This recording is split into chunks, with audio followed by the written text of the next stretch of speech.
Moray Verabotai, Shalom Uvracha. On raconte sur notre maître, le Rav Shalom HaKohen, Zecher Sadiq Kadosh Livracha, le papa de Moreno Rav Rebbe Chelfon HaKohen, Zecher Sadiq Kadosh Livracha, qui était Rav à Zarzis. Alors lui, un jour, il a réuni tous les épiciers de la ville. Alors il leur a dit, regardez, vous, parmi donc les marchandises que vous vendez l'huile. Et à l'époque, comment ça se passe? C'est que les gens, ils venaient chez l'épicier, ils demandent 1 litre, 2 litres, chacun ce qu'il veut. Et le vendeur, lui, il avait des bouteilles déjà prêtes, donc il vidait la bouteille dans un ustensile qu'il amenait, où il amenait leur propre bouteille et il vidait dedans. Parce que sinon, il fallait payer l'huile et aussi le prix de la bouteille. Aujourd'hui, on a tout prêt, on prend tout. Mais à l'époque, ça se passait de la sorte. Alors le Rav, il leur a dit, vous voyez que au moment que les clients viennent chez vous et vous leur versez donc la quantité d'huile qu'ils demandent, alors souvent ils sont pressés, ils n'attendent pas le temps que la bouteille se vide jusqu'au bout. Il reste toujours donc quelques millilitres à l'intérieur de la bouteille que vous avez chez vous. Et normalement, l'huile qui reste, il leur appartient. C'est vrai que eux, quand ils partent, ils pardonnent sur ce qui reste, mais vous, ce que vous avez dans vos bouteilles, en fait, il vous appartient pas. Est-ce que vous voulez que vous mettez de côté tout ce qui reste et me les donnez et moi je les distribue aux anim? On dit comment on va faire? On dit, écoutez, vous mettez un ustensile donc dans votre magasin. Une fois que vous avez servi votre client et le client il est parti, alors vous mettez la bouteille dans cet ustensile pour que les gouttes elles tombent et donc tout le long de la semaine il y aura une quantité et avec ça on pourrait faire un service pour les anim. La Gemara dans Masechet Bessa parle de ça sur des anyanim de ce genre. Alors les épiciers, ils ont vu que le Rav, il propose, en plus, c'était une très bonne idée, et même eux, donc ils n'avaient pas vraiment besoin des gouttes qui restaient. On dit, il n'y aura pas de souci que votre Rav, on fera comme ça. Alors, tous les vendredis, le Rav, il passait chez tous les épiciers, et il prenait donc les ustensiles avec l'huile qui tombait donc dans la semaine, et il donnait au anim. Alors son fils, Moreno Rav Rebbe Chelfon, il disait que son papa, quand il tombait malade et il guérissait, il dit Bizchut, c'est par le mérite donc de l'huile que je donnais aux pauvres, donc toutes les semaines, c'est ça qui m'a aidé pour que je guérisse et je suis en bonne santé. Baruch Hashem. Rabotai, donc c'est une histoire, si on regarde un petit peu, c'est vrai. Donc on voit une intelligence derrière ça. Le Rav, il a cherché, on va pas dire il a cherché la petite bête, mais en tous les cas, c'était très sage ce qu'il a fait. Mais ça, c'est une grande leçon pour nous par rapport aux mitzvot qu'on fait. Mais on va poser une question qui la pose Moreno Rav Rabbi Matzliach Mazouz, Zecher Sadiq Kadosh Livracha. Il dit, c'est quoi le vrai sens des slihot? Maintenant, on est au mois de Elul.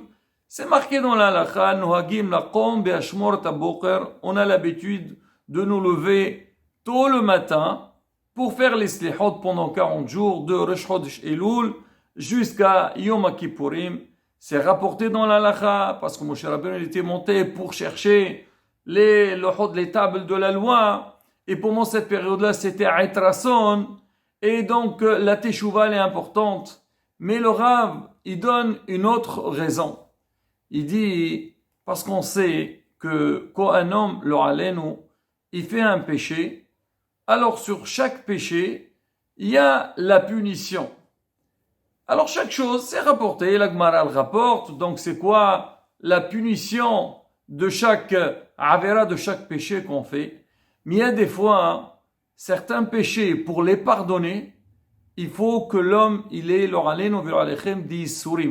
il faut que l'homme, il souffre. Et c'est pour ça qu'on dit que des fois, on voit des choses qui nous dérangent. On dit ça, c'est pour être mechaper.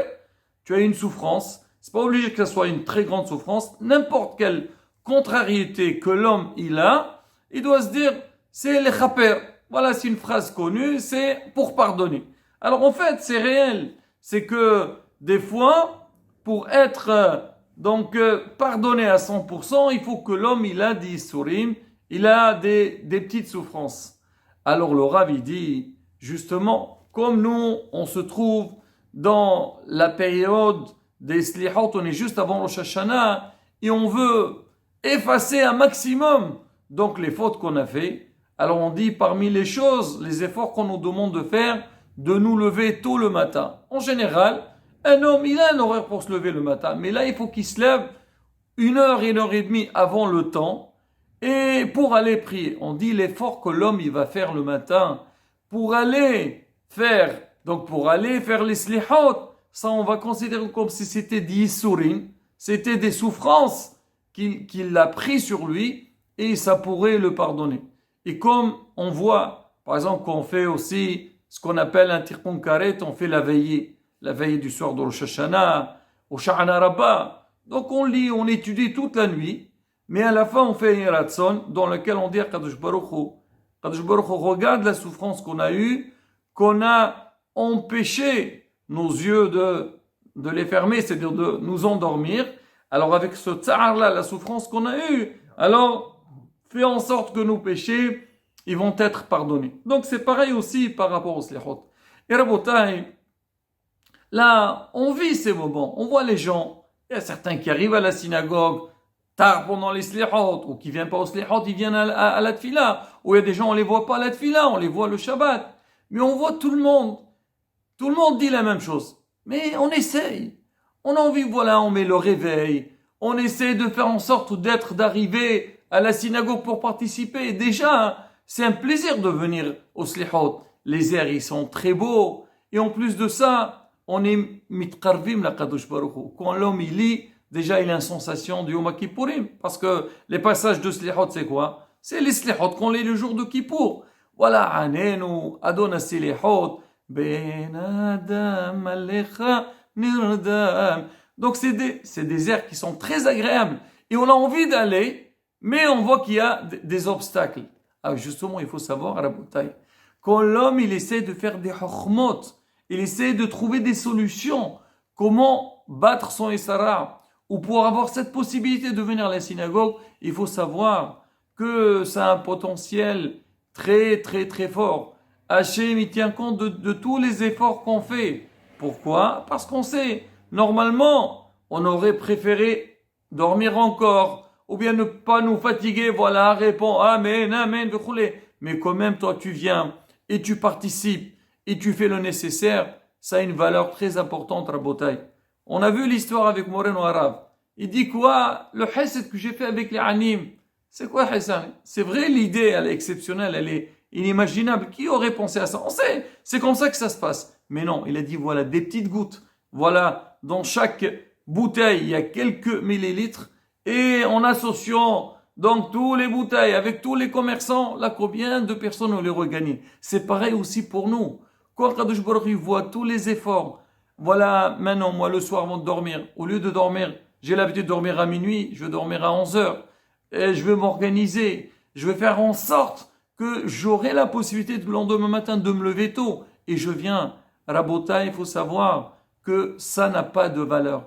Et Rabotai, c'est le moment de faire les efforts. On a besoin de tout ça. C'est pas un service. Quand on vient le matin à la synagogue pour faire les slihot ou pour faire tfila béminyan, il ne faut pas croire, oui, je vais faire plaisir à Kadosh Baruch. Bien sûr, Hachem, ça lui fait plaisir.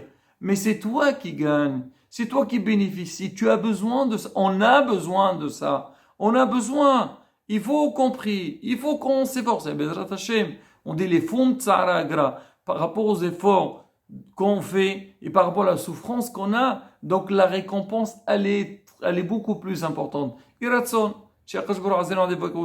pour qu'on puisse donc prendre donc en valeur Donc cette période-là des slihot, pas seulement slihot, de mois de Elul, au niveau des tfilot, l'imoudat Torah, les zdachot, ahavat abirot et bezat Hashem, grâce à ça, nizke, les shana tova umvorechet, amen, ken yehi rason.